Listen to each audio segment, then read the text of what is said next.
상태로 갈 수밖에 없다. 이렇게 이재명 이 개자식이 이렇게 발언을 했습니다. 그럼에도 불구하고 지금 모든 언론들이 뭐 종편을 비롯하여 공중파를 비롯해서 심지어 우파 유튜브까지도 이 국민들이 이렇게 어리석어요. 왜 그러냐면은 뭐 계엄령을 잘했느니 못했느니 그리고 또 윤석열 대통령을 국가 내란죄로 고발을 해야 되느니 안 해야 되느니 이 완전히 대한민국 언론이 국민들을 선동하는 게 아니고 국민들을 깨우치는 게 아니라 결국은 대한민국을 북한에다 갖다 바치는 이런 언론들을 계속하고 있습니다. 제대로 언론이 기능을 하는 데는 단 한 군데도 없습니다. 단 방송사 하나도 없습니다. 왜? 윤석열 대통령이 계엄령을 잘했다 못했다. 그게 무슨 언론입니까? 그러면 윤석열 대통령의 이번에 계엄령 선포했을 때의 그 연설 자체에 대해서는 절대 말을 하지 않습니다. 어느 언론사에서 여러분 윤석열 대통령의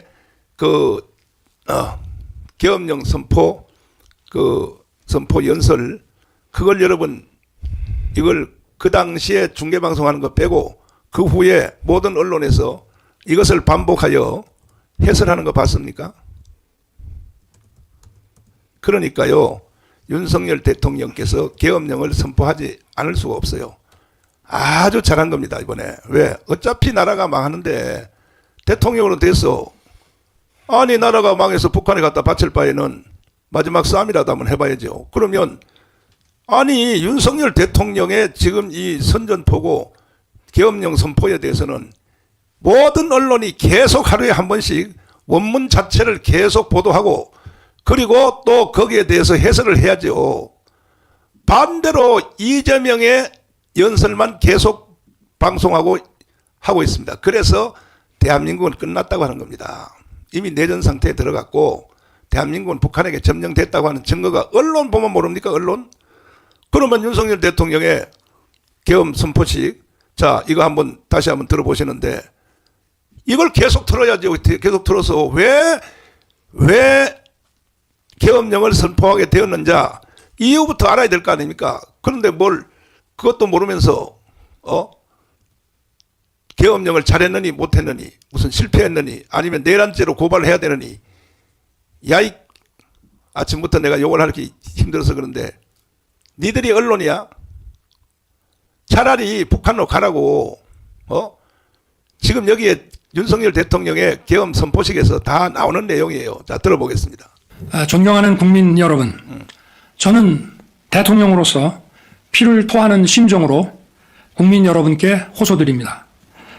지금까지 국회는 우리 정부 출범 이후 22건의 정부 관료 탄핵 소추를 발의하였으며 지난 6월 22대 국회 출범 이후에도 10명째 탄핵을 추진 중에 있습니다. 그만요. 자, 황교안 이것은 네. 아니 그게 지금 저게 정상적 국회라고 볼 수 있습니까? 그러니까요. 네? 지금 뭐 목사님 말씀하지 않으셔도 네. 조금만 양식이 있는 국민이라면은 우리나라의 언론 방송이 김대중 이후에 네. 정말 좌파에 완전히 장악되어 있다는 것을 다 아십니다. 언론 방송의 생명은 사실 보도입니다. 사실 보도. 우리는 사실 보도가 안 된 지 오래입니다. 예, 저도 뭐 패널로 현역이나 전역에서도 다녀봤지만은 심지어 어느 정도냐? 네. 이 패널 토의할 때도 네. 이 방송국 특히 뭐 MBC 같은 경우는 네. 우파 패널은 좀 어불한 사람을 내세우고 네. 좌파는 말 잘하는 놈 내세웁니다. 네. 이 정도로 썩었습니다. 그런데 지금 대통령께서 어쨌든 이 나라가 뭐 입법, 사법, 행정부 상권 분립으로 되어 있지만은 네. 수반은 대통령입니다. 네. 그러면은 옛날에 뭐 전두환 대통령 시절에 뭐 땡전 한다고 뭐 이럴 필요는 없지만은 네. 대통령이 저런 담화를 하기까지 어떤 상황이 벌어졌느냐를 네. 내야 되는데 네. 목사님 말씀대로 네. 저거 딱 거의 뭐 계엄 이후에 나온 거 없습니다. 네. 그리고 모든 게 없어요. 예 야당의 야당. 또 뭐 이 저 조중동까지도 탄핵. 이거 정말 그래서 저는 완전히 우리나라를 탈바꿈하지 않으면은 정말 이 선진국 지위도 누리기 힘들고 네. 우선 나라 망한다고 보는 겁니다. 목사님이 그토록 네. 지금 박근혜 탄핵 이후에 네. 홀로 이렇게 광화문 세력을 가지고 하고 있는데 네. 어느 즉 네. 보수파 어느 기업 제가 기억나기로는 대통령이 취임사에서 자유를 30회 이상 그렇습니다. 이야기했습니다. 네. 그 이점이 있어야 그런 게 나오고 여기도 이런 그 계엄을 시행할 수밖에 없었던 이유를 내놓으면은 거기에 대한 사실 보도를 하고 해설을 하고 네. 이게 문제 아닙니까? 그러니까요, 모든 언론이 지금 우리가 하는 것처럼 대통령의 비상계엄 선포 내용을 국민들에게 반복하여 계속 이것을 각인시켜야 되거든요. 이동호 교수님. 예. 세계 어느 나라에도 유례가 없을 뿐 아니라 세계 없죠. 어느 나라에도.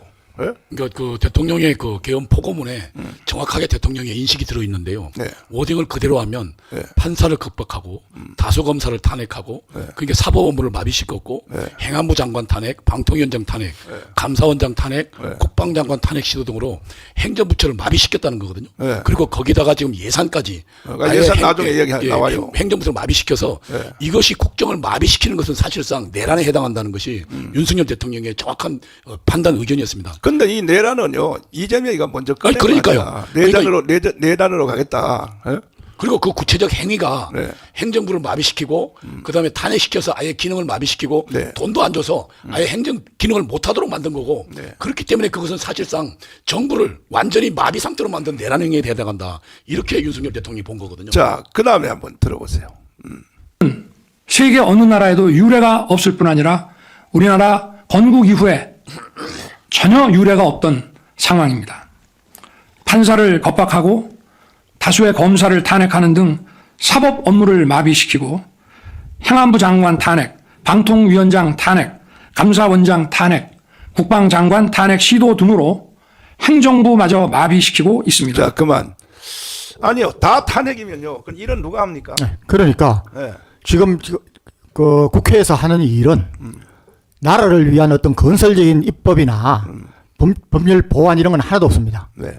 정말 이재명 방탄 하나에 몰려 있고 어떻게 하면은 윤석열 정부를 일을 못하도록 이거밖에 없는데 네. 여기에 대해서 정말 언론 방송이 질타를 해야 되는데 거기에 대해서는 별 말이 없습니다. 이게. 네. 그러니까 이거를 이런 상황을 그대로 둘 수 없다는 게 정말 양식 있는 국민들의 의식이지만은 이게 제대로 드러나지 않으니까 저는 어젯밤에도 가만히 생각하니까 왜 이렇게 했었나 하는 그 큰 원인 중에 하나는 저는 네. 사법부의 그 이번에 저 김동연 판사의 네. 이재명 무죄 선고입니다. 이제는 더 이상 사법부도 그러니까 삼권 중에 입법부와 사법부를 믿을 수 없으면은 안 된다는 거죠. 네.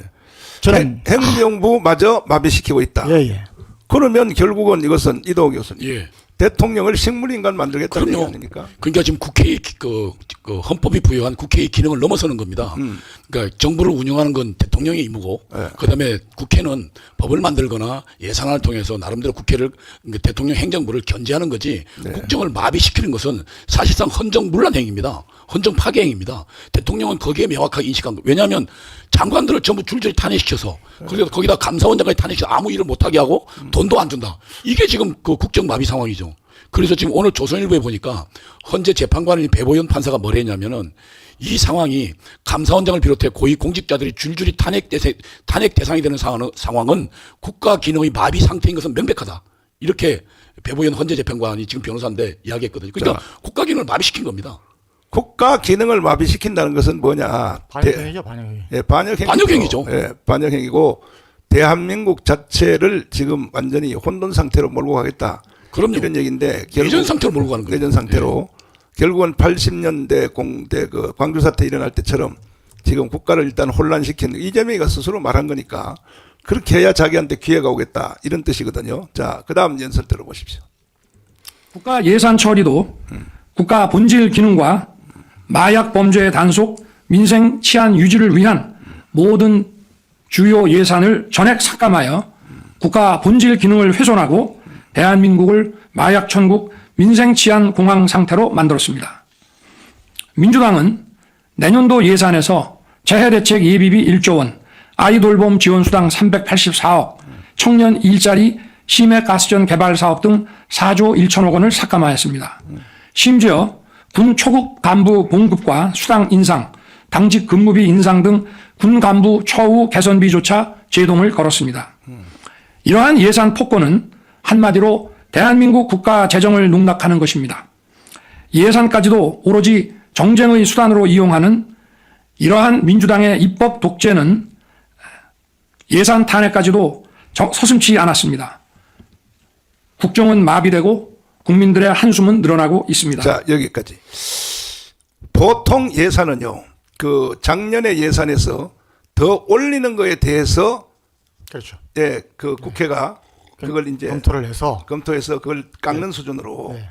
더 올리는 거에 대해서 깎는 수준으로 이렇게까지가 우리나라 역대 이후에 그건데, 아니 지금 작년 예산보다가 4조를 더 깎겠다. 그 중에서도 조목조목 나온 것이 뭐냐? 세상에 뭐 그렇게 이재명이가 국민들에게 한 25만 원씩 뭐 13조를 주겠다고. 아니 이재명이가 그따위 짓을 했으면서 애들 돌보미까지도 다 없애버리고, 그 다음에 검찰, 경찰, 그 판공비 그 빵으로 다 만들었다고. 그러니까 지금 예를 들어서 검찰하고 사법부를 겁내는 국민들은 네, 아마 범죄자일 뿐일 겁니다. 그렇죠. 다른 국민들은 관심도 없어요. 네. 내가 뭐 법을 준수하면서 잘 사는데 왜 검찰과 경찰을 무서워합니까? 예. 그리고 왜 재판까지를 무서워합니까? 그 다음에 여기 이제 마약 단속 그 비용 있잖아요. 예. 그것도 제로로 또 만들었다 그러거든요. 그러니까 그런 제대로 일을 해야 하는 부서에는 톡할비를 다 깎아 아예 빵으로 만들었습니다. 네. 그리고 자기들 국회는 세금을 또 올렸습니다. 제가요 감옥을 3번 가보니까 그 서울구치소에 갇혀 있는 약 한 4천 명 중에서 3분의 1은요 마약범이에요. 이렇게 마약이 천지가 된 것은 우리가 원래 마약의 청정국이었죠. 지난 5년 동안이었습니다. 문재인 정부가 이렇게 만들어 놓은 거거든요. 그렇죠. 그런데 그 마약을 그 청소년들 다 마약 해버리면 학교 와서 말이야 그냥 막 취해가지고 말이야 칼 가지고 막 찔러버리고 이렇게 해버리면, 그래서 마약에 대한 단속 예산을 청구했는데 그것도 빵. 그러니까 지금 31억 원 가운데 영원으로 만들었습니다. 영원으로. 그리고 근데 마약을 제조하는 나라가 국가적으로 제조하는 건 북한입니다. 북한이 1번, 그 다음에 그렇죠, 북한. 중국. 예. 예. 그러니까 사실은 북한산 마약일 가능성이 높거든요. 그러니까 이것이 지금 다른 마약상을 통해서 국내에 유통되는 건데, 네. 그거 지금 마약 수사 비용을 영원으로 만들어버린 겁니다. 그렇죠. 그리고 지금 지금 마약이 한국에 들어오는 그 심지어 막 무거운 기계 프레스 같은 거 있잖아요. 예, 그, 예? 자동차 같은 거. 예, 예. 세상에 자동차의 그 연료통 있잖아요.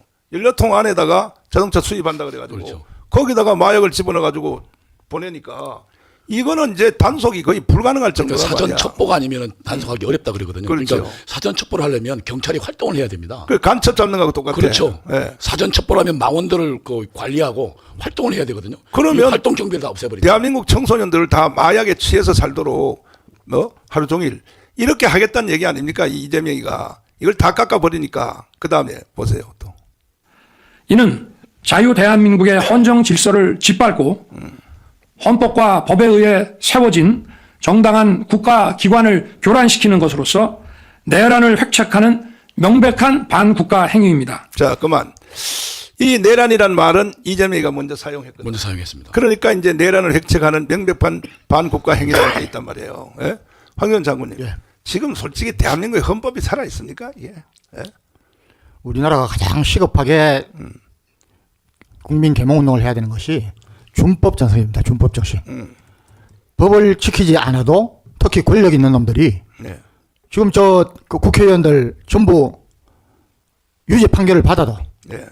질질 끌면서 국회의원 임기 다 끝냅니다. 그러니까 싱가포르처럼 예. 해야 되는 거 아닙니까? 정말 예. 권력 있고 돈 있는 사람들은 더 엄중하게 처벌을 하고 네. 이래야 법이 삽니다. 그래서 우리 아이들이 볼 때 정말 법은 지키지 않으면 내가 손해구나 이런 그게 있어야 어릴 때부터 준법 정신이 나는데, 제가 뭐 늘 말씀드리지만은 우리나라 음주운전, 특히 교통사고가 세계 제1인데 음주운전으로 사람을 다치게 하거나 그 사람을 죽게 하면은 이건 반드시 실형 때리고 영구 운전면허 취소시키면은 이거 하체는 90%는 하루아침에 없어요. 아니 저 문재인 대통령이 현역 시절에 음주운전은 곧 살인죄다.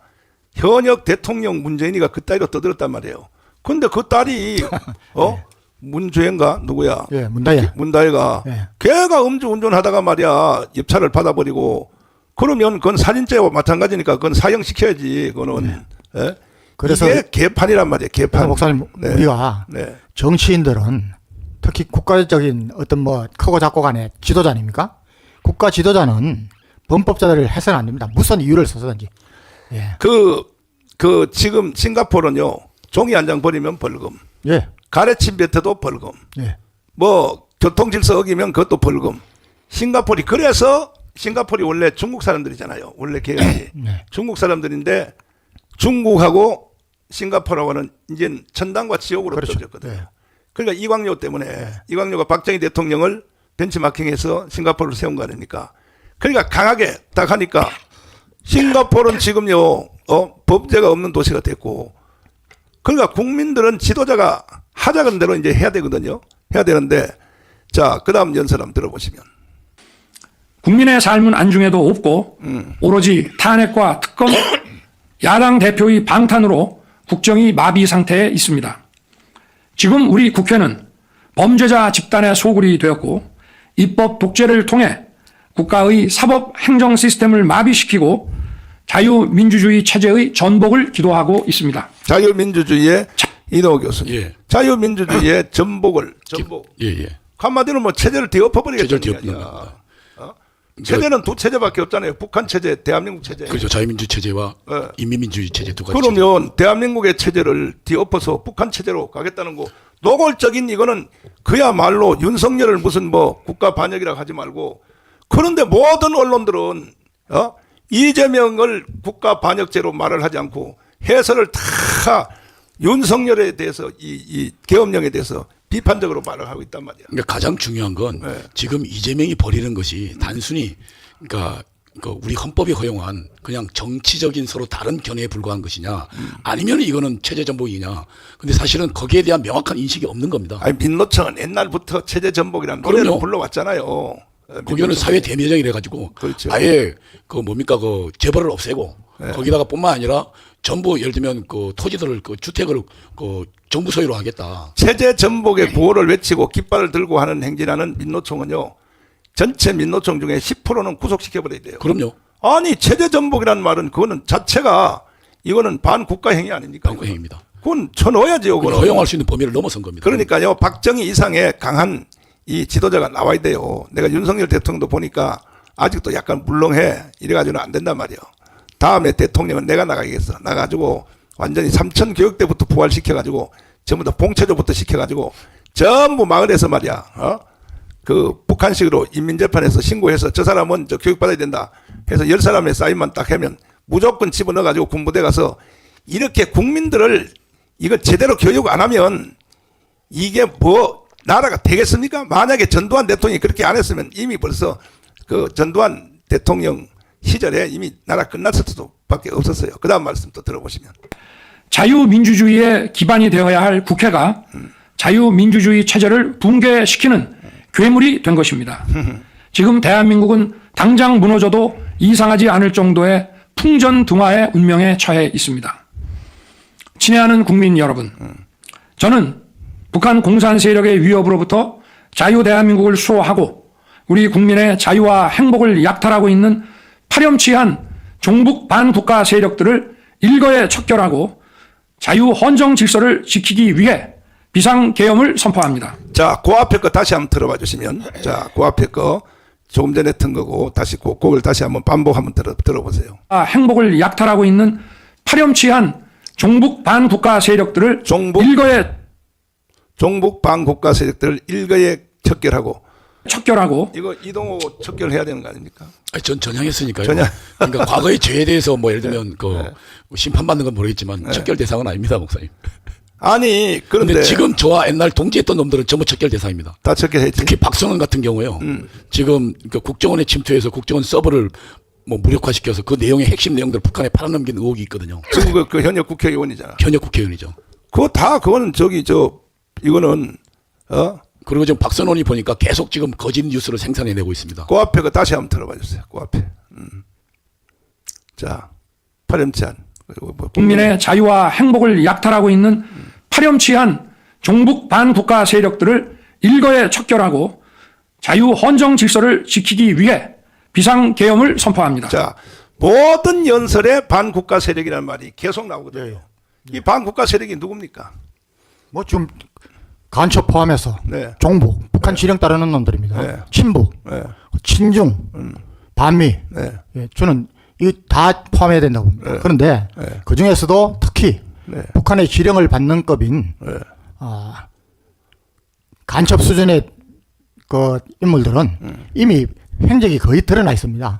예, 그래서 그렇기 때문에 이런 걸 막기 위해서 검수완박, 검찰 수사권 완전 박탈하고 뭐 대공 수사권 국정원에서 없애고 그 짓을 문재인 정권 5년 동안 계속 했지 않습니까? 그렇죠. 이거 원상 회복시켜야죠.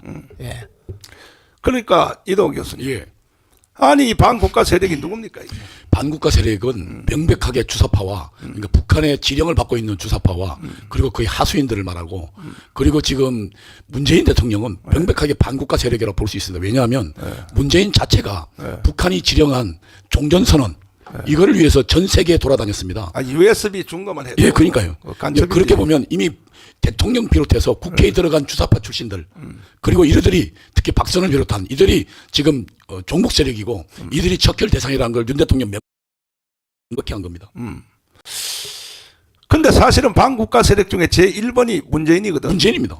USB를 줬으니까. USB 준 것뿐만 아니라 황 장군님. 예. 그런데 여기 저 공수부대 이번에 계엄령 선포하면서 문재인 체포는 집으로 안 보냈어. 사람을. 아니, 제1번이 문재인인데 반국가 세력을. 제1번이. 요새 USB 준 거 천하가 다 아는 거 아닙니까? 그거는 뭐 꼭 그 경험하면서 바로 잡아도 그걸 별 의미 없는 것 같습니다. 왜냐하면은 완전히 체제를 바로 세워 놓으면은 네. 그때는 수사만 하면은 바로 드리는 거니까 사실은 우리 보수 우파가 윤석열 대통령을 뽑아준 것은 네. 우리도 저 문재인 정권 때 적폐청산이라는 저 명목을 하듯이 그때 하자마자 취임되자마자 이걸 해서면은 지지율도 계속 고공행진하고 바로 숨을 죽였을 겁니다. 근데 그걸 못하니까 이거 뭐 완전히 숨어있던 세력까지도 다 나와가지고 지금 설치고 있는 겁니다. 지금 저 장로님이 늘 하신 말씀, 개구리 전법 있잖아요. 예. 개구리 영상 다시 한번 보여주시면 이게 지금 대한민국 국민들이 적응이 돼가지고 예. 대통령의 이런 그 계엄령의 이런 여기에 하나도 버릴 수 없는 말을 정확하게 하는데도 예. 이거에 대하여 감각을 못 느끼는 거야. 그러니까 웬만한 사람들은 네. 아예 저걸 읽지도 않고 듣지도 않습니다. 예. 저는 이번 사태를 가면서 가장 화난 중에 또 하나는 네. 서울대학교 교수들이 이 시국 선언이라고 그래서 아니 뭐 서울대뿐이 아니라 뭐 후진대학 뭐 세종대학 뭐 어찌고 뭔 대학 뭐 거기는 서울대 가니까 따라서 하는 겁니다. 제일 먼저. 네. 저는 서울대 개인적으로 네. 정말 서울대 출신들 저한테 욕을 많이 하겠지만은 네. 저는 서울대 없애야 된다. 아니 근데요 그런데도 불구하고 몇 마리 참석 안 했더라고. 심지어 아니 한 50명이 됐답니다. 50명. 예, 50명 그거야 그거 그런데- 다 말할 때. 근데 더 웃기는 거는요. 우리 에녹이하고 메리가 다니는 장신대 있잖아요. 예. 거기서도 대자부 붙었대요. 그러니까 신학대학에서도. 이게 식자들이 네. 사실 식자들은 모든 것을 좀 판단할 수 있는 그런 기본적인 그 능력은 있다고 보는데 이분들이 전부 이렇게 한다면은 왜 거기를 저 국비를 들여서 그 합니까? 국가의 녹을 받고 있는 준 공무원 수준인 저 서울대학교 교수들이 그러니까 대한민국의 국민들이 이 대통령의 계엄 선포 연설을 들으면서도 별로 감각을 못 느낀 이유는 개구리 전법 띄워봤어요. 이거. 개구리 보세요. 자, 개구리 적응법. 깨구리 정우군입니다. 정우군. 그래서 개구리. 예, 그냥 뜨거운 물에 집어넣으면 팍 뛰어나온다는 거죠. 놀래가지고. 그렇죠. 예. 그런데 서서히 온도를 높이면은 네. 그게 좋아서 네. 마치 뭐 저 우리 사우나 좋아하시는 분들 앉아 있는 거 좋아하듯이 서서히 하면서 죽을 때까지 모르고 있다는 거죠. 그렇죠. 지금 우리나라 국민 쫙 상태가 뻗었어. 이랬다는 겁니다. 예. 개구리가 처음에 뜨거운 물에다가 던지면 뜨거워하고 튀어나온다는 거지. 근데 미지근한 물에다 넣어서 불을 서서히 떼면은 적응이 돼가지고 이 따뜻해. 찜질방이네. 신경통이 다 날라 그러네. 따끈따끈하고. 그러다가 죽는 것을 쾌감으로 느낀다는 거야. 그 쾌감으로. 뜨거운 물을 쾌감으로 느끼면서 쫙 뻗어 죽는다는 얘기죠. 혹시 국민 여러분, 내가 아침에 너무 쪼크를 해서 미안한데 뜨거운 물을 서서히 해가지고 깨구리처럼 죽는지 한번 연습 한번 해보세요. 쭉 뻗어 죽는지. 정신 차려야 됩니다. 정신 차려야 돼요. 국민들이. 만약에 박정희 대통령 때 말이야, 보안법을 없앴다. 이건 어떻게 되겠습니까? 박정희 대통령 때 보안법을 없앴다. 국정원이. 뭐 상상 못할 일들이 일어나죠. 예, 그때는 또 우리가 지금하고 또 생활 수준도 다르지 않습니까? 근데 박정희 대통령 때 그래서 저는 그 나라 국민 수준에 따라서 통치자도 조금씩 달라져야 된다고 보는 겁니다. 예, 지금 우리나라 국민 수준이라면은 저는 뭐 독재라고 할 수 없고 좀 강력한 지도자가 필요합니다. 예, 그렇지 않으니까 저는 뭐 야당뿐만 아니라 집권 여당의 한동훈 세력, 저는 깜짝 놀랐는 것이 집권 여당의 대표가 비상계엄령 선포를 대통령이 하면은 대통령한테 가든지 집권 여당에서 이걸 어떻게 세부적으로 할 것인지 이런 이야기 생각을 안 하고 어떻게 그렇게 뭐 미리 내통했습니까? 한동훈 이놈은 이미 벌써 국회로 들어가가지고 정체가 드러났고 이놈은 이제는 여당이라고 볼 수도 없고 이동욱 교수님. 예. 그 박정희 때는 초등학교 다녔지. 그렇죠. 근데 박정희 대통령 때 그렇게 그 계엄령하고 날마다 계엄령 속에 살았거든. 1년 내내. 그렇죠. 예, 예. 근데도 불편한 점이 있었어요. 그러니까 박정희 대통령 계엄령에 불편했던 세력은 반국가 세력들 뿐이었습니다. 간첩과 그에 동조하는 세력들 뿐이 그러니까 불편했고 나머지 사람들은 오히려 행복하게 잘 살았습니다. 거기에 심지어 긴급 조치에는요. 뭐까지 있었냐면요.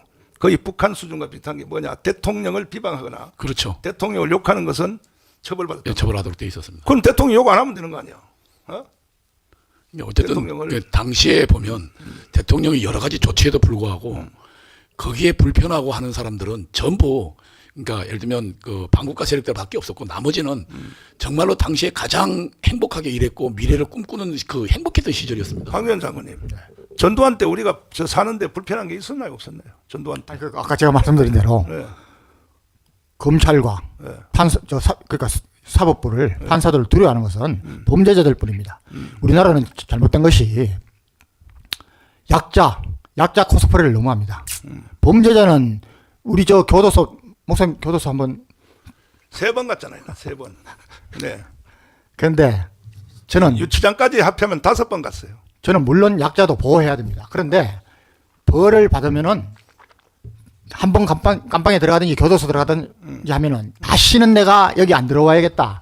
이런 그 정도의 처우만 해주면 됩니다.